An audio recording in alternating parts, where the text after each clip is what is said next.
Hi friends, எல்லோரும் எப்படி இருக்கீங்க? இன்றைக்கி நம்ம என்ன வீடியோ பார்க்க போகிறோம்னு பார்த்தீங்கன்னா, சேப்பக்கிழங்கு புளிக்குழம்பு அது எப்படி வைக்கிறதுன்னு பார்க்கலாம் வாங்க. ஸ்டவ் பற்றி வச்சு ஒரு கடாய் வச்சுக்கலாம். தேவையான அளவுக்கு நம்ம எண்ணெய் ஊற்றிக்கலாம்.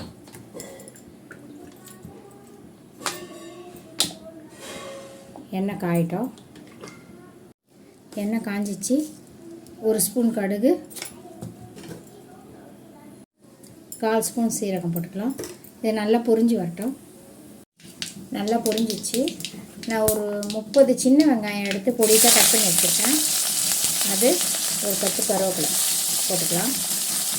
சின்ன வெங்காயம் போட்டிங்கன்னா குழம்பு ரொம்ப டேஸ்ட்டாக இருக்கும். இப்போ நம்ம இதை நல்லா வதக்கிக்கலாம். இப்போ நம்ம ஒரு 10 பல் பூண்டு எடுத்து வச்சுருக்கேன், அதையும் போட்டுக்கலாம். போட்டு நல்லா வதக்கிக்கலாம்.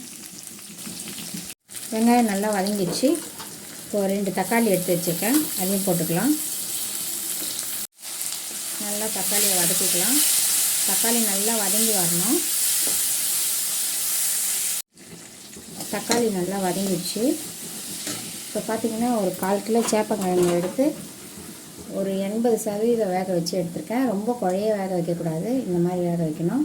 வேக வச்சு தோல் நீக்கி கட் பண்ணி வச்சுருக்கேன். இப்போ சேப்பங்கிழங்கு போட்டு நம்ம நல்லா வதக்கிக்கலாம். சாரி ஃப்ரெண்ட்ஸ், சேப்பங்கிழங்கு போடுற வீடியோ ஸ்கிப் ஆகிடுச்சு. இது நல்லா நம்ம வதக்கிக்கலாம். இப்போ நல்லா வதக்கியாச்சு. இதில் பார்த்திங்கன்னா குழம்புத்தூள் 2 ஸ்பூன் போட்டுக்கலாம்.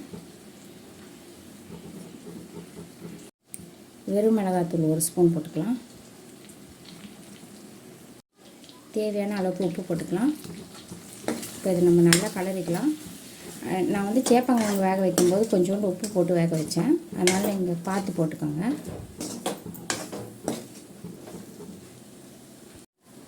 இப்போ நல்லா வதக்கியாச்சு. இப்போ நம்ம இதில் புளி தண்ணி ஊற்றிக்கலாம். ஒரு எலுமிச்சை பழம் சைஸு புளி எடுத்து கரைச்சி வச்சுருக்கேன், நம்ம ஊற்றிக்கலாம். நம்ம குழம்புக்கு தேவையான அளவுக்கு வெறும் தண்ணி கொஞ்சம் ஊற்றிக்கலாம். இப்போ இது நல்லா கொதித்து நம்மளுக்கு எண்ணெய் பிரிஞ்சு வரட்டும். இப்போ நம்ம தட்டு போட்டு மூடி வச்சிடலாம். நல்லா சுண்டி வரும்போது பார்க்கலாம். குழம்பு நல்லா சுண்டிச்சான்னு பார்க்கலாம். பாருங்கள், குழம்பு நல்லா கொதித்து நல்லா சுண்டி வந்துடுச்சு. அவ்வளோதான். ஓகே ஃப்ரெண்ட்ஸ், அவ்வளோதான். உங்களுக்கு சேப்பங்கிழங்கு புளிக்குழம்பு ரெடி. உங்களுக்கு இந்த வீடியோ பிடிச்சுன்னா லைக் பண்ணுங்கள், ஷேர் பண்ணுங்கள், கமெண்ட் பண்ணுங்கள். மறக்காமல் சப்ஸ்கிரைப் பண்ணுங்கள், பெல் பட்டனை கிளிக் பண்ணுங்கள். தேங்க்யூ.